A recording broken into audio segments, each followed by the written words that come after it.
नमस्कार दोस्तों।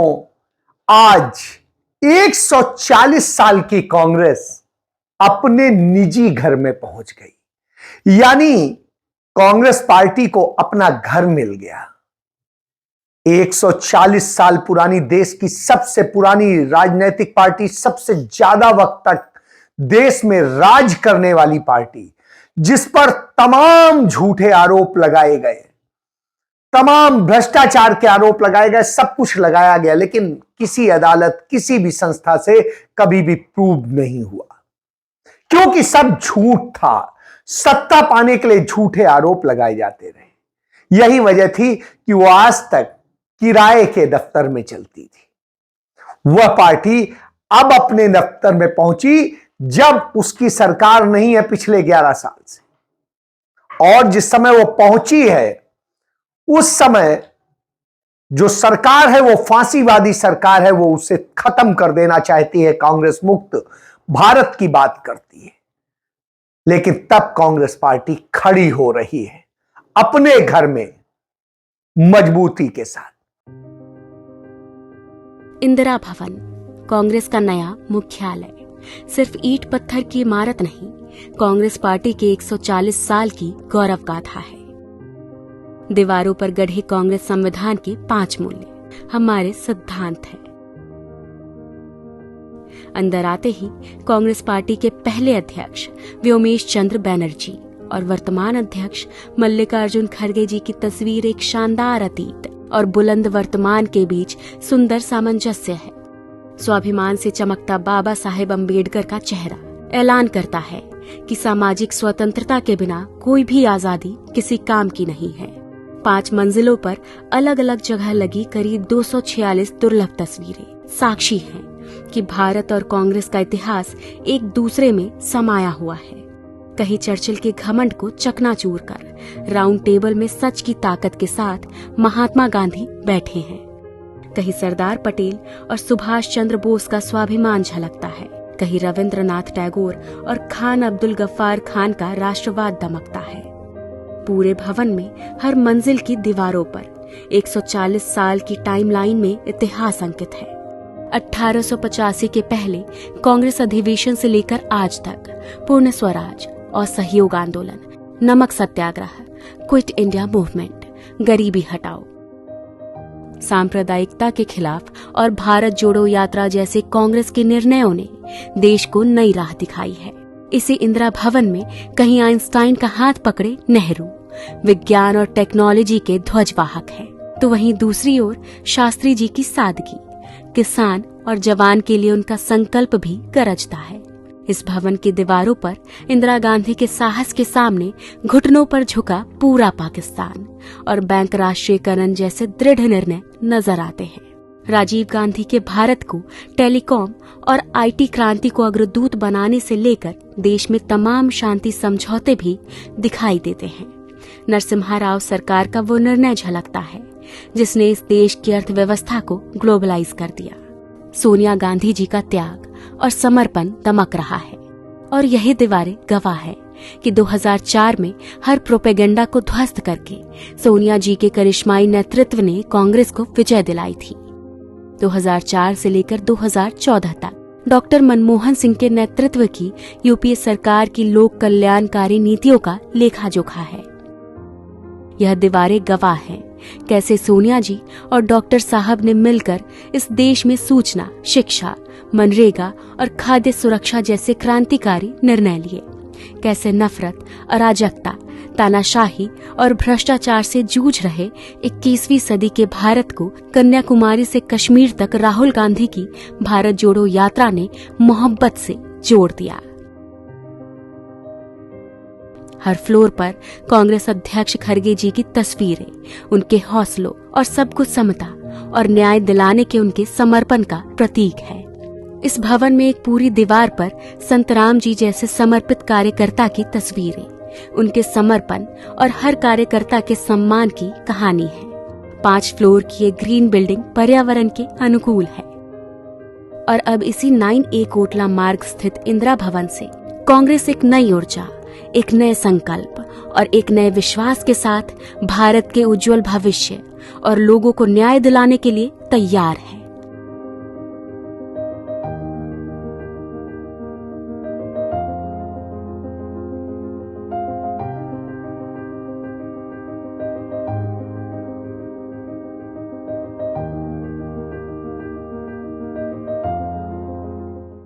और वहां पर राहुल गांधी कांग्रेस पार्टी के नए नवेले ऑफिस इंदिरा भवन से इंदिरा गांधी की तरह जो आयरन लेडी थी देश की, आगाज कर देते हैं कि बहुत हुई बकवास, अब नहीं सहेंगे, अब इसका जवाब देंगे, कड़ा जवाब देंगे। It is not an ordinary building. It has emerged from the soil of our country, and it has emerged as a result of the hard work and sacrifice of millions of people, and not just sacrifice prior to the freedom movement, but sacrifice until today. And there are multiple examples. There's the example, of course, of the freedom movement and the fruit of that movement, which was the Constitution, which was essentially attacked yesterday by Mr. Mohan Bhagwat when he says that the Constitution was not the symbol of our freedom.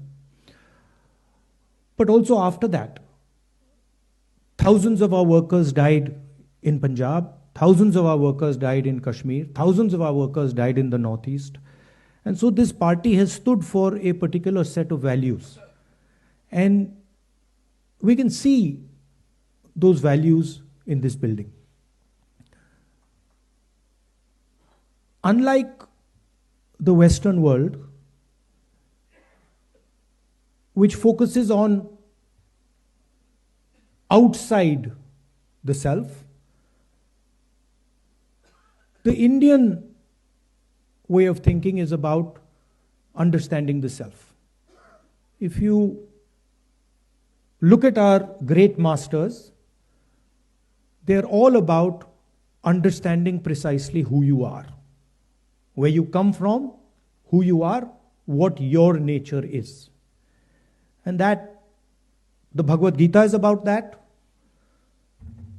Shiva is about that, Guru Nanak Ji is about that, Kabir is about that. All of them are asking the fundamental question, who are you?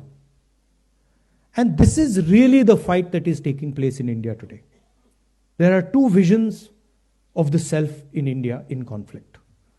One is our idea, the idea of the Constitution, and the other is the idea of the RSS. One idea says India is a union of states. We have, as we entered, I saw, we have all the national languages there, equally placed together. There is no superior language. There is no inferior language. There is no superior culture. There is no inferior culture. There is no superior community, no inferior community. They are all the same. That is written in the Constitution, and it is symbolized by this building.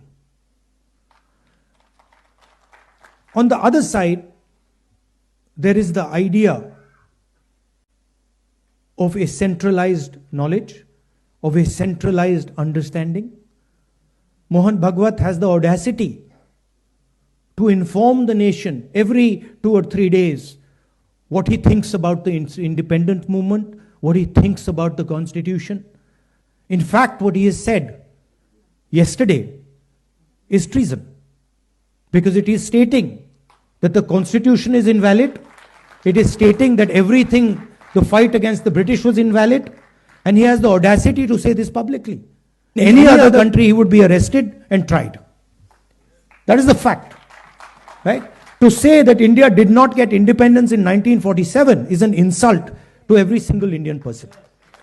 And it's about time we stop listening to this nonsense that these people think they can just keep parroting out and shouting and screaming. Right? That is the crux of it. The Congress party has worked with the Indian people. It has built the success of this country. And it has built the success of this country on the foundations of the Constitution. And that is what this building symbolizes. You please go inside this building and you will see the depth of talent. You will see how deeply the Congress party has entered the soul of India. There's a history there. In fact, we forget. As I said, it's important to understand who you are. So for Congress people, it's important to understand who we are. What is our tradition? What is our history? Where have we come from? All of them who served the constitution of our country. All of them who saluted the tricolor. Do not forget that. The people who are in power today do not salute the tricolor, do not believe in the national flag, do not believe in the constitution, and they have a completely different vision of India than we do. They want India to be run by a shady, hidden, secret society. They want India to be run by one man, and they want to crush the voice of this country. They want to crush the voice of the Dalits. They want to crush the voice of the minorities. They want to crush the voice of the backward castes, of the tribals. This is their agenda. And I would also like to say clearly that there is no other party in this country that can stop them. And you will see, the only party that can stop them is the Congress party. And there is a reason for it. The reason is that we are an ideological party. And our ideology does not emerge yesterday. Our ideology, like the RSS ideology, is thousands of years old, and it has been fighting the RSS ideology for thousands of years. We have our symbols. We have Shiva. We have Buddha. We have Guru Nanak. We have Kabir. We have Mahatma Gandhi. We have our symbols. And these are all the symbols who have shown the correct path to this country. Please name one symbol of the RSS ideology that is revered in India today. Name one symbol. Was Guru Nanak from the RSS ideology? Was Buddha from the RSS ideology? Was Krishna Bhagwan from the RSS ideology? Not a single one. Because every single one of these people fought for equality, fought for brotherhood, fought for affection. And so the last thing I would like to say is that this building has emerged from the blood of Congress people. And not just Mahatma Gandhi, Jawaharlal Nehru, Patel ji, not just these people. It has emerged from the blood of our workers, from every single one of our leaders. That includes all of you who are today defending the idea of the Congress party. Everybody in this room is under severe assault defending the ideas of the Congress party. Sometimes we forget it. But these people in this room are facing systematic attack and assault on their lives because they are in the Congress party.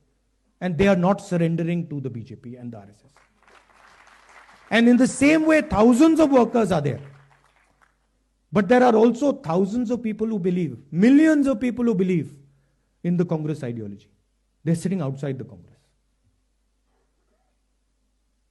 And that is why, the same way this building has emerged from the soil of our country, from the blood of our leaders, from the blood of our workers, this building, the idea behind this building must also reach the corners of our country.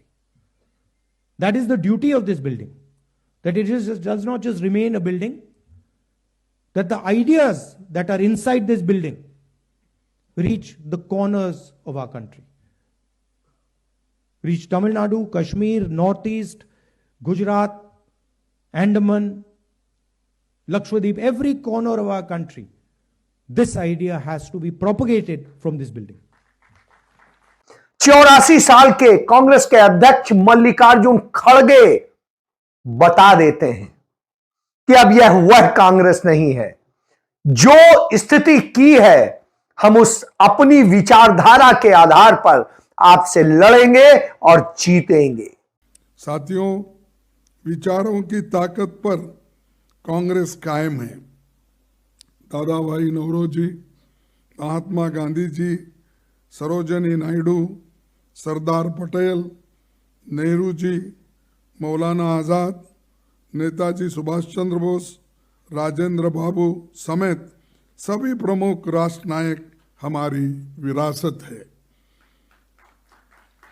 Congress की सत्ता के दौरान देश की तस्वीर बदलने वाले कई ऐतिहासिक काम हुए हैं।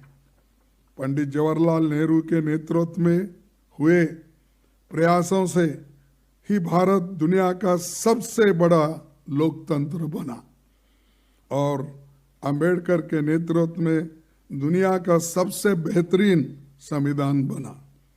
शास्त्री जी के नेतृत्व में जो जय जवान जय किसान का नारा और जवानों और किसानों के लिए बहुत कुछ उन्होंने काम किया।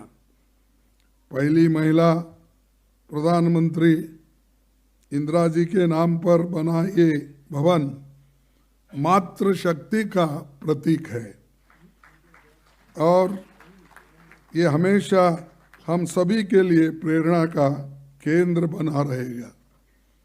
उनके कार्यकाल में 10 सूत्री योजना के तहत बैंकों और बीमा कंपनियों का राष्ट्रीयकरण, लैंड रिफॉर्म्स, प्रीवेपर्स खत्म करने का काम और हरित क्रांति, श्वेत क्रांति उन्होंने लाई और 20 सूत्री कार्यक्रम के तहत गरीबों और कमजोर तबकों के लिए साहसिक काम उन्होंने किया। पाकिस्तान को शिकस्त देकर बांग्लादेश को इंदिरा जी ने आज़ाद कराया और मुझे गर्व है कि 1969 में इंदिरा जी के ज़माने में मैं ब्लॉक कांग्रेस कमेटी का अध्यक्ष बना था और 2022 में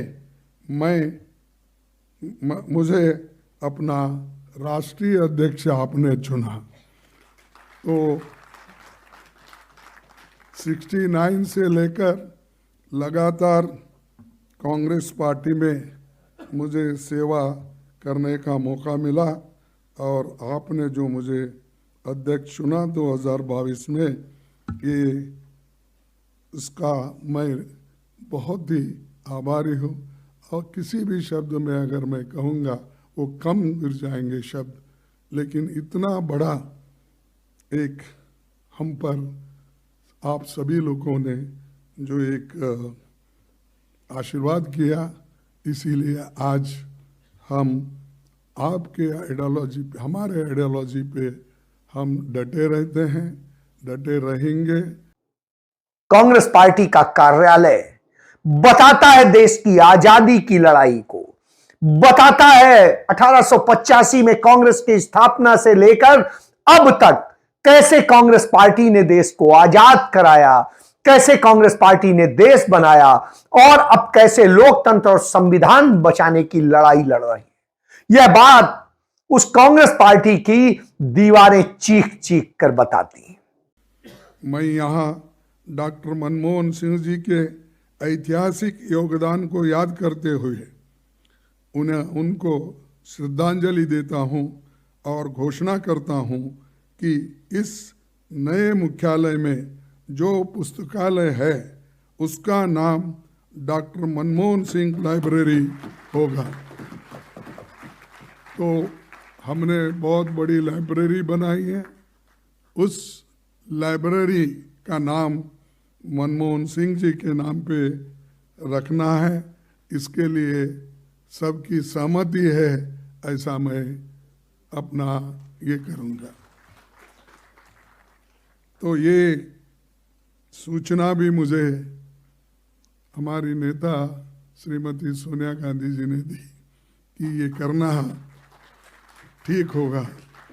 तो इसीलिए कि जो लोग हमसे जुड़े हैं उन सब का सम्मान हम हमेशा करते रहे हैं और आज भी करेंगे।